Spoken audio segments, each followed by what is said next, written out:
Yeah, back in the day, let's see, okay, let's try this again. Okay, action.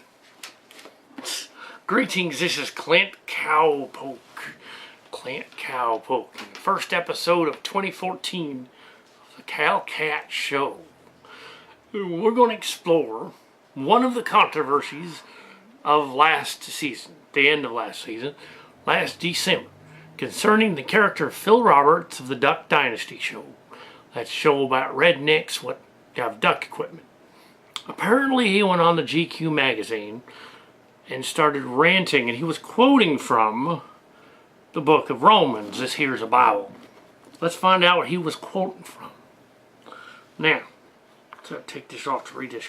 He was kind of messing around with Romans 26 through 28, which, in the context of the story, although it doesn't give excuses for sinful living, it doesn't say anything about what Duckman was saying. What it says here is, furthermore, since they did not think it worthwhile to retain the knowledge of God, he gave them over to depraved mind to do what ought to not be done. They had become filled with every kind of wickedness, evil, greed, and depravity. They were full of envy, murder, strife, deceit, and malice. They were gossips and slanderers, God-haters, insolent, arrogant, and boastful. They invent ways of doing evil, and they disobeyed their parents, and they were senseless and faithless, and heartless and ruthless. And although they knew God's righteousness, that it was not to do such things, decreed unto death, they did to continue to do those things, but also approve of those who practice them. So that's part of the 28 there that he was talking about in the GQ magazine. Unfortunately, although the phrase is accurate, what he put around it in the context, he threw it off. Okay, this was written in a time of about probably 50 AD, somewhere around there. It's one of the letters of Romans. It was part of Paul's presentation. Mainly what this chapter is about is how the Roman Empire was persecuting the Jews and the Christians. So all that other stuff he's adding about modern stuff, you would. So all that stuff about like adultery and homosexuals and that kind of thing, it's not mentioned. It says all kinds of depravity. It doesn't say what kind. Some of the other chapters of Romans speculate on the depravity, but nowhere does it say anything about current modern people, whatever they was, sinful or not. Now, Jesus Christ, in his Gospels, he doesn't say anything about homosexuality at all. You'd think he would have mentioned it. So, isn't that interesting? But Duck Guy making this ridiculous juxtaposition of whether women's body parts are easier to use or something, and what? Okay, all right, that makes sense, I guess. Or more pleasing to him, all right, that's fine. But that, okay, yeah, he's acting like a redneck, so what? Probably shouldn't have gotten suspended over it, but then there's the rub, as Shakespeare would say.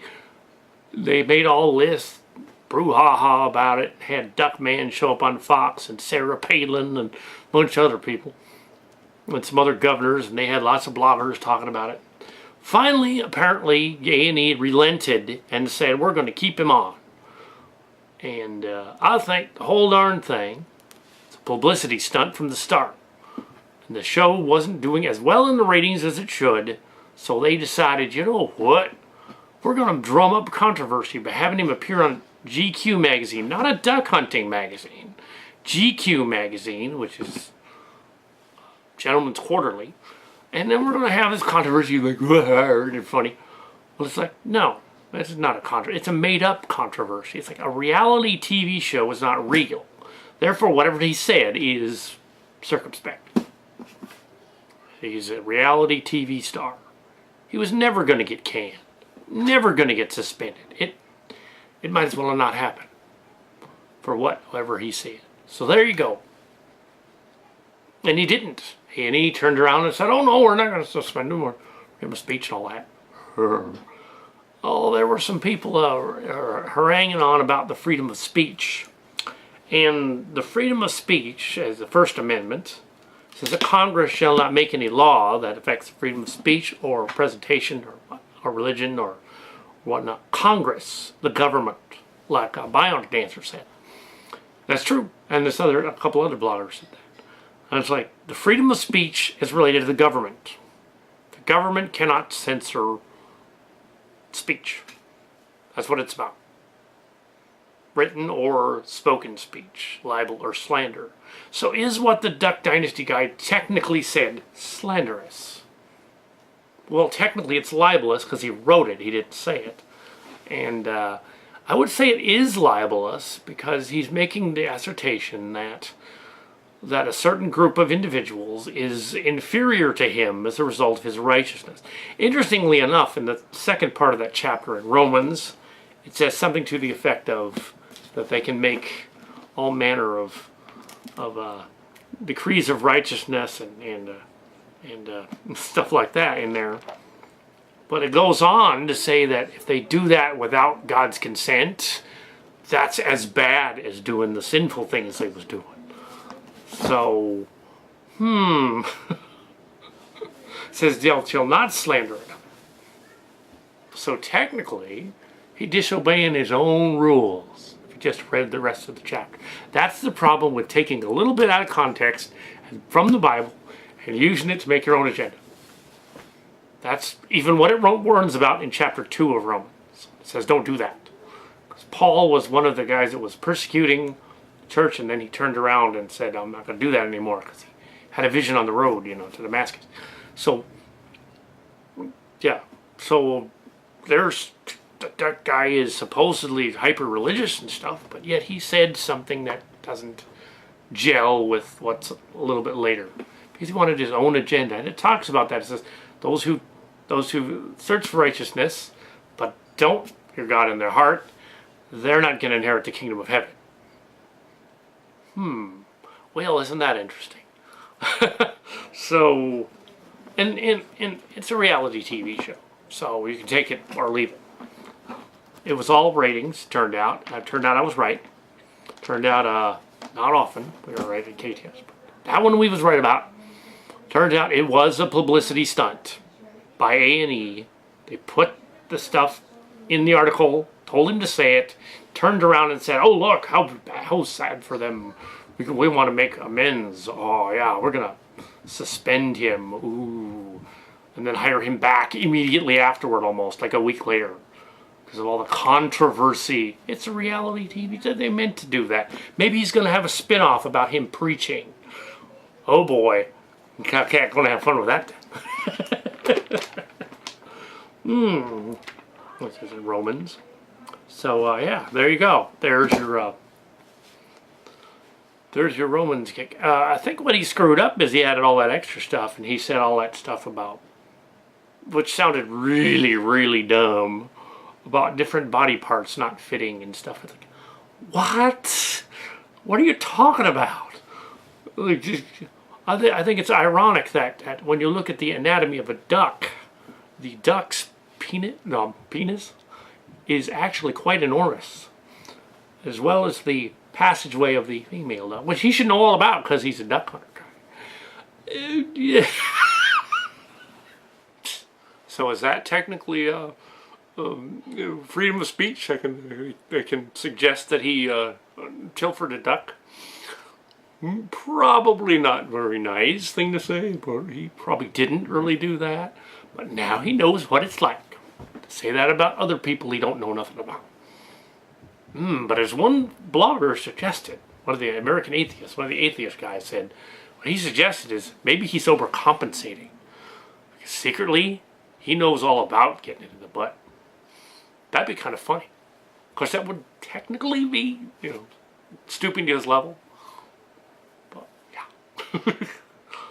But as that other guy pointed out, the American atheist guy, he did say he's from the South, so he understood that kind of stuff. It begs the question, why do people watch that show in the first place? That they're so up in arms about it. We did a theory, we put it on Facebook. We put the 2 controversies of this year yesterday on Facebook. The Brian the dog getting reincarnated, getting killed off. It was a character on Family Guy, and Duck Dynasty fella. There is not one comment on the dog story except by Cal Cat. That doesn't count. There are 14 comments on Duck Dynasty Man and why the biblical part of what he said was accurate. They completely ignore all the bullshit that he was saying around that. Bullshit about the other stuff. So there you go. They were not thinking. There you go. We're only looking at the Bible verse. There's a Bible verse. See, that proves it. Like, no, it doesn't. That's a fallacy of reasoning. It's like that other atheist lady, Bionic Dance, was saying that's a fallacy of reasoning. So it's hilarious that that the Cal Cat show, which is I guess not really has any political beliefs. It seems pretty democratic kind of. It's centrist, and the religious part is evangelical, but there's a little bit of that part of it. We throw in a little bit of that, but we also throw in the other side of the story. We also throw in the what's it called? Progressive. We throw in the progressive thing as well, and then we throw in stuff from the atheists out there, just to see what they're going to say. And basically, some of that stuff we agree on their stuff, because the progressive stuff, because some of it's a little silly. These people are like grabbing quotes from the Bible and going, "Look, this proves it, see?" But actually, Romans talks about don't do that. I think that's kind of ironic. Romans 2 talks about that. Don't righteousness unjustly, or be damned, or whatever. Something really bad in there. But yeah, and mainly what he was talking about was persecution in that time period of the Jews, so the Christians, by Paul and his other saints. So he wasn't talking about something modern at all. So there you go. So hope that helps to explain it. Clint Cowpoke, I don't know.